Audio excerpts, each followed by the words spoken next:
আসসালামু আলাইকুম। নতুন আরেকটি ভিডিও নিয়ে আপনাদের সামনে হাজির হলাম। আজ আপনাদের বিজ্ঞানসম্মত এবং সহিহ হাদিস সম্মত একটি বিষয় নিয়ে আলোচনা করব। আপনারা ধৈর্য সহকারে ভিডিওটা দেখলে আপনাদের উপকার হবে ইনশাআল্লাহ, আশা করা যাচ্ছে। বিষয়টা হচ্ছে, আমরা যে পানি পান করি, সেই পানিটা আসলে আমরা কিভাবে পান করব, সে বিষয় নিয়ে আলোচনা করব। আমাদের সাথে থাকুন। যারা বেশি দিন বাঁচতে চান, সুস্থ থাকতে চান, তারা এই ভিডিওটা পুরোপুরি দেখবেন বলে আশা করছি। আমরা যে পানি পান করি, অনেক সময় আমি দেখি বা অনেক সময় আমরা পানিটা নিয়ে দাঁড়িয়ে পান করি। এতে কি হয় আমাদের, সে বিষয় নিয়ে আলোচনা করব। বিষয়টা হচ্ছে, আপনারা তো সবাই ফিল্টার চিনেন। এই যে ফিল্টার আপনাদের দেখানোর জন্য আমি নিছি। আমরা যদি দাঁড়িয়ে পান করি, তাহলে সরাসরি মনে করেন আমাদের এই যে পানিটা সরাসরি, এটা আমাদের মনে করেন পাকস্থলী। আর কিডনিটার কাজ হচ্ছে প্রতিটা জিনিসকে ফিল্টার করা। আল্লাহ তাআলা সৃষ্টির এক অপরূপ নিদর্শন হচ্ছে আমাদের শরীরের এই কিডনিটা পৃথিবীর সবচেয়ে দামি ফিল্টার মেশিন বলা চলে, যা টাকার বিনিময়ে কিনতে পারবেন না। প্রতিটা বস্তুকে এমনভাবে এই কিডনি ফিল্টার করে, যা ভাষায় প্রকাশ করা যাবে না। যদি আমরা পানি দাঁড়িয়ে পান করি, তাহলে কিডনিটা হচ্ছে ফিল্টার করার সুযোগ পায় না। কি হয় একটু দেখেন, আপনাদের দেখানোর চেষ্টা করছি। সেটা হচ্ছে, আমরা যদি দাঁড়িয়ে পানি পান করি, তাহলে নিয়মের বহির্ভূতভাবে পানিটা সরাসরি আমাদের পাকস্থলীতে চলে যায়। এটা হচ্ছে মনে করেন আমরা দাঁড়িয়ে পান করলাম, সেই অবস্থাটা আপনারা বুঝতেই পারছেন।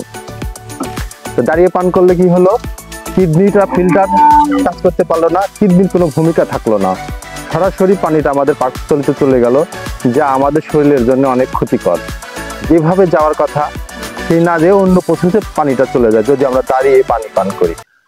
আর বসে পানি পান করলে কি অবস্থাটা হয় সেটা দেখেন। মনে করেন এখন আমরা বসে পানি পান করবো, এইভাবে আমি যেভাবে বসে আছি, সেটা মনে করেন পানিটা আরেকটু নিই।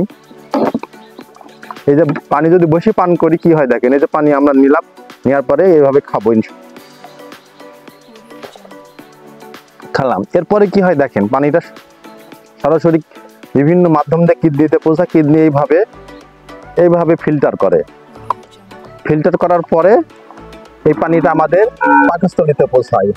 তাহলে বোঝেন যে বসে পান করলে পানি আমাদের শরীরের জন্য কতটা উপকারী।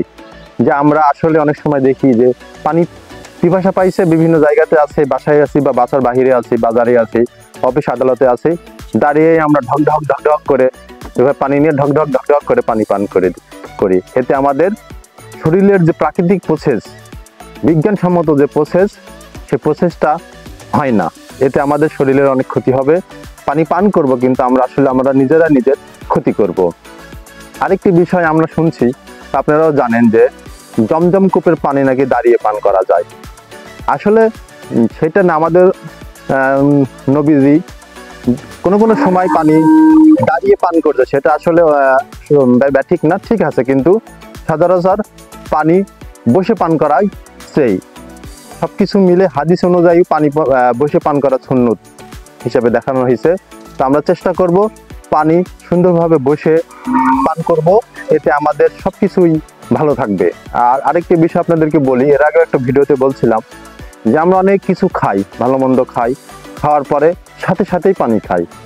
আমরা সাথে পানি খাবো না, খাওয়ার একটু পরে আমরা পানি খাবো। এতে আমাদের সবকিছু ভালো হবে, হজমটা ঠিকভাবে হবে, আমাদের শরীরের অনেক উপকার হবে।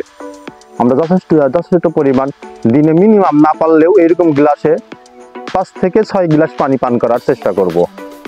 সর্বনিম্ন হলেও আমরা 5 থেকে 6 গ্লাস পানি পান করব।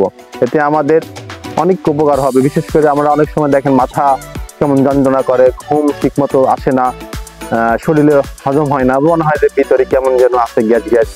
এটা সম্পূর্ণরূপে দূর হবে যদি আমরা দিনে 5 থেকে 6 গ্লাস, 7-8 গ্লাস খেতে পারলে আরো ভালো, সর্বনিম্ন আমরা 6 গ্লাস পানি পান করার চেষ্টা করব। আজকের বিষয়টা আর বেশি বড় করলাম না।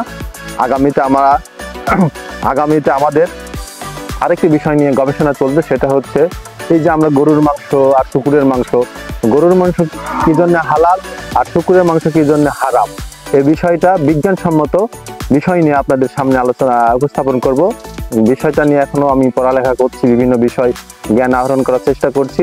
আমাদের যখন গবেষণা শেষ হবে আমরা আপনাদের সামনে সেই বিষয় নিয়ে উপস্থাপন করব। অগ্রিম সে বিষয় দেখার আমন্ত্রণ জানিয়ে এই পর্বটি এখানে শেষ করলাম। আসসালামু আলাইকুম।